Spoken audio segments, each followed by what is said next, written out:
Selanjutnya, kegiatan belajar 2, kesehatan dan prestasi belajar. A. Hubungan gizi dan kesehatan.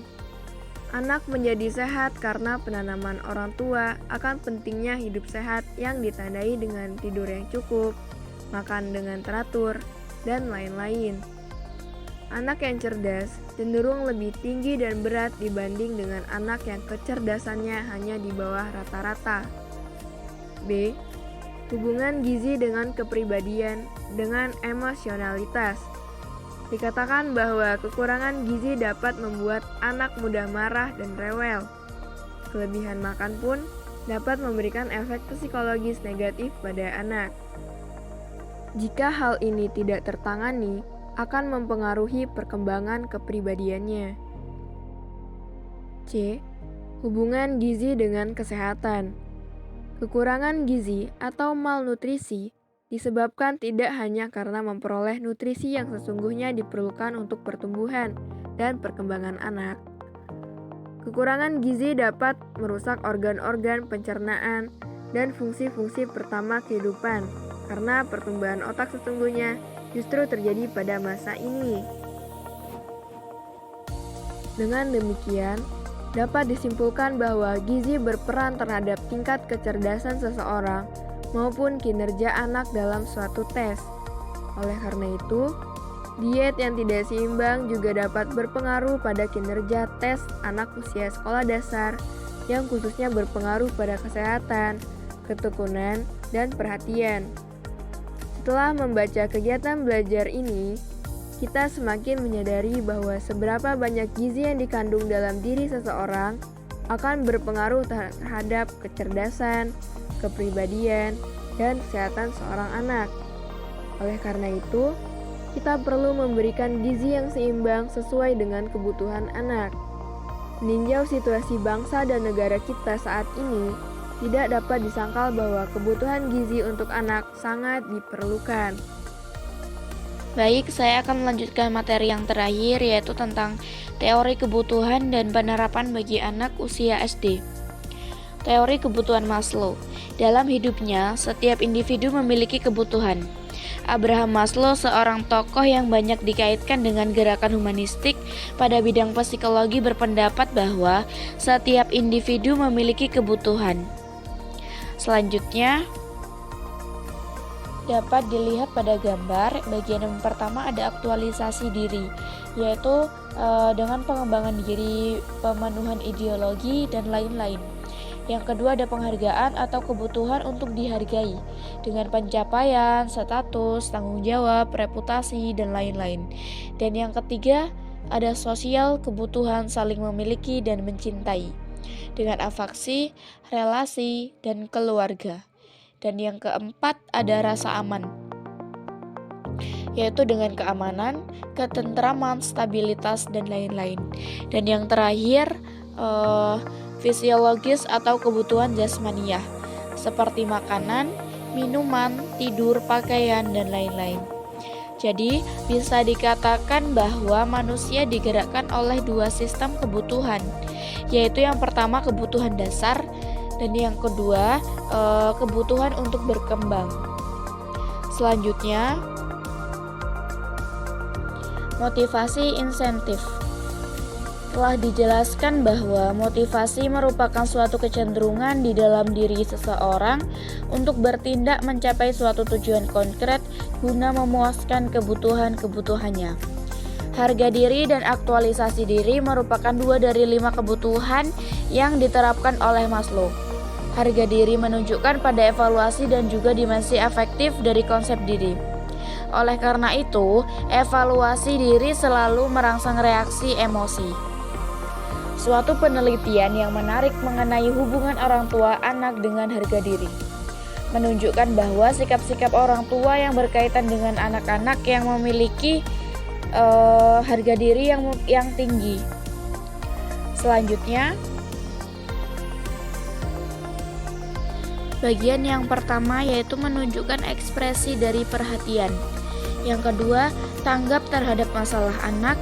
Yang ketiga, harmonis di lingkungan rumah. Yang keempat, berpartisipasi dalam kegiatan keluarga. Dan yang kelima, menghargai kompetensi anak dan sikap membantu anak jika diperlukan. Dan yang keenam, menetapkan aturan secara adil. Dan yang terakhir, adanya kebebasan yang diberikan untuk anak dengan batasan-batasan tertentu. Baiklah, selanjutnya kegiatan belajar 4, pengaruh sekolah pada kepribadian. Hasrat berpartisipasi. Berbagai penelitian telah menghubungkan prestasi dengan respon yang berkaitan dengan aspek dari pengalaman dan tingkah laku individu. Hasil penentuan ini menunjukkan bahwa individu yang memiliki orientasi berpartisipasi memiliki harapan yang besar untuk berhasil.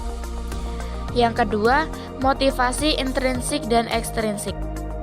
Motivasi berprestasi seseorang apakah di sekolah, tempat kerja, ataupun dimanapun dapat dibagi menjadi dua. Yang pertama yaitu motivasi internal yang merupakan harapan dalam diri untuk berhasil. Dan yang kedua ada motivasi eksternal yang dipengaruhi dalam penghargaan atau hukuman. Contoh dari motivasi keduanya, misalnya seseorang mahasiswa seperti kita bekerja keras karena keberhasilan dalam pendidikan itu penting, maka yang berperan pada dirinya adalah motivasi intrinsik. Nah, tapi kalau ia bekerja keras karena kelak supaya mendapatkan gaji yang tinggi, begitu selesai kuliah, maka yang berperan adalah motivasi ekstrinsik. Dengan demikian, motivasi juga ada kaitannya dengan minat seseorang. Baik, selanjutnya Lipper dan Hadel dalam Pinterich dan Schoon 2008 mengemukakan 4 sumber dari motivasi intrinsik. Yang pertama yaitu tantangan. Berbagai aktivitas yang menantang keterampilan siswa dapat memotivasi siswa secara intrinsik. Dengan demikian, siswa akan lebih mudah menentukan tujuan-tujuan baru yang menantang. Contohnya, guru dapat memberikan tugas kelompok yang harus diselesaikan bersama. Maka, setiap anak akan terlibat dan bertanggung jawab untuk menyelesaikan tugas tersebut. Yang kedua, ada rasa ingin tahu. Dapat dibangkitkan melalui kegiatan yang memberikan informasi atau ide-ide pada siswa yang berbeda. Misalnya, pada pelajaran IPA, guru bersama anak bersama-sama membuat penelitian mengenai sifat air. Dan yang ketiga, ada kontrol, yaitu kegiatan yang memberikan siswa untuk mengontrol hasil prestasinya, dapat meningkatkan motivasi intrinsiknya. Misalnya, pada ajaran baru, guru dan siswa menentukan aturan yang diciptakan di kelas. Nah, yang terakhir, fantasi atau daya khayal. Motivasi intrinsik dapat dikembangkan melalui kegiatan yang melibatkan siswa untuk memiliki daya khayal dan kegiatan simulasi. Misalnya, untuk pelajaran sejarah, para siswa diminta untuk membuat suatu kegiatan drama, yaitu tentang Perang Diponegoro. Yang terakhir yaitu orientasi mastery dan orientasi helpers. Orientasi helpers tidak berdaya, menunjukkan anak yang terjebak dalam pengalaman yang menyulitkan. Maka mereka menghubungkan kesulitannya ini dengan ketidakmampuannya. Kegiatan guru juga berkaitan dengan manajemen kelas, khususnya dalam mencegah dan meminimalisir masalah. Produktif adalah kelas yang penuh harapan dan aturan. Berdasarkan yang telah dibahas, guru perlu lebih kreatif dalam menciptakan situasi belajar. Sekian presentasi dari kelompok kami, kurang lebihnya kami mohon maaf. Kami akhiri. Wassalamualaikum warahmatullahi wabarakatuh.